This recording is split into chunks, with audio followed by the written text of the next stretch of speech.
Hello, ladies and gentlemen, and all folks in between, and welcome to another episode of Aunt Millicent's Cooking Show.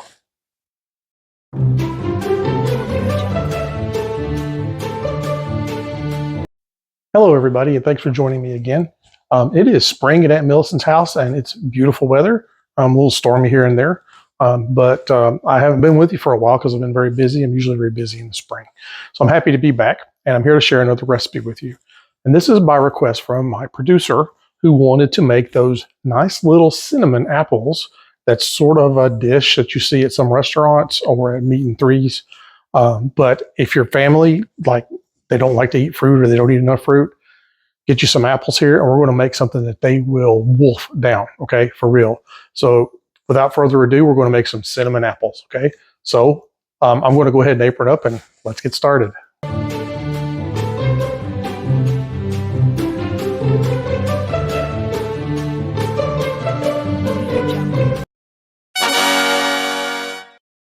Okay, y'all, let's get right to the ingredients. The first thing you're going to need, obviously, for cinnamon apples is apples. I picked these. They're Granny Smith's, maybe a little tart. You can pick whatever apple you like, whatever one your favorite one is, okay? Whatever you like. So how many do we pick? I'm probably going to cut up all these, but we need at least 4, okay? We're going to cut these and peel them and cut them into slices, okay? Next thing we're going to need is some brown sugar. I don't remember how much it is. I promise you this is brown sugar, even though we keep it in here, obviously, for the anti-bug thing. So you're going to need some brown sugar. You're going to need a tablespoon of butter, so get that ready. And you're going to need some cinnamon. If you're allergic, don't. I had a friend who's allergic, okay. And we have cornstarch to make our sauce thick. And then you're going to need some water. You're going to need at least about a third of a cup and a little bit more than that to thicken it up a little bit. And believe it or not, that's it. So without further ado, let's get cooking.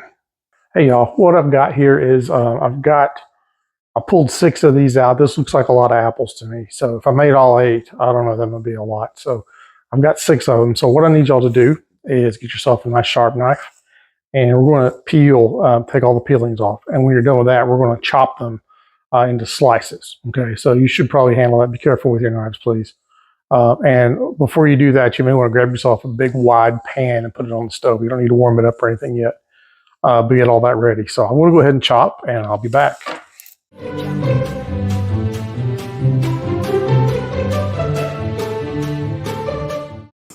Okay, y'all, I got a little cheat for you. If you can buy yourself one of these apple cutters, if you just peel your apple, put it right over the core like that.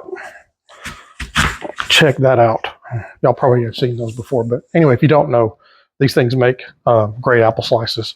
Great if you got lots of apples to cut up or, you know, snacks to make. So just thought I'd throw that in there. Okay, y'all, while that's cooking on the stove, we're going to make our little cinnamon sauce. So I've got a third of a cup of water. That's going to go in a bowl by itself. Then we need 2 teaspoons, make sure I get it right, yeah, of cornstarch. So mix that in to the water.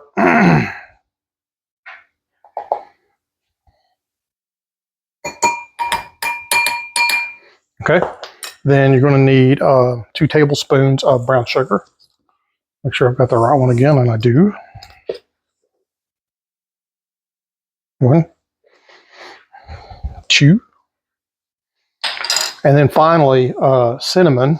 We need a little over almost a teaspoon, not quite. So this is a half a teaspoon. I'm going to put a half a teaspoon in here.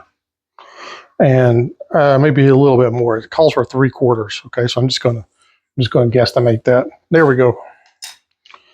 Mix this up. I think that's everything. The cornstarch will make it nice and thick, as the cornstarch does. And this is going to go in with our apples here in just a second. Okay, so make sure you mix that up real good, and we're going to go right back to the stove. Okay, see you there in a second. Okay, y'all, I am back at the stove, and I have my cinnamon mixture and brown sugar. Probably just make sure you get all that solid matter in there, okay? Then what I'm going to do is just stir it up. And that is the extent of our mixing, okay? That looks really good already. So what we're going to do is we're going to cook these until the apples are soft. Okay, and you'll know when they're soft; they'll start to look like restaurant apples. All the little sharp edges will start rounding off. Okay, and you could, there's nothing wrong with picking up one and testing it. I mean, it is an apple, so I mean, how bad can it be even if it's not fully cooked, right? So cook these down and make sure they're nice and soft, and we'll be ready to serve. Okay. So what I'll do is I'll probably take another shot of this when it's done, and we'll take a sample. Okay. Okay, y'all. They've been on the stove probably about 10 minutes or so, maybe 15. I don't know, probably less than that. I turned the temperature down low so they didn't, absolutely bake. But they're looking like restaurant apples now. They look so good too. And they smell good. So there you go. That's what they should look like. They should have this kind of a glaze on them. Okay. And trust me, they will be very good. Okay. So that's a short show, but a tasty one. So I'm good. If y'all are good, meet me in the dining room momentarily and we'll enjoy some of these. Okay. See you there. Oh, hey, y'all. We made it through another delicious show.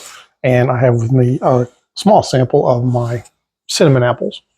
And I'm just going to give it a nice try. And yeah, they're nice and soft and buttery and cinnamony. You may ask, Aunt Millie, what do you do with these apples now? Well, you can serve them for just plain like this, like dessert, or as a side during dinner. These are exceptionally good in ice cream, especially vanilla, and maybe with a little bit of whipped cream on top for real. So literally the sky's the limit now. But they're great. Oh, they're really good. So I really hope you enjoyed doing the show with me tonight. And I hope you get to do these as soon as you possibly can. They're easy. They're easy, and they take no time at all. And they're just delicious for real. And nutritious, mostly just a little bit of sugar, right? And who couldn't use a little bit of sugar, right? Every once in a while. So on that note, I hope you have a pleasant weekend. And with that, I will say bon appetit.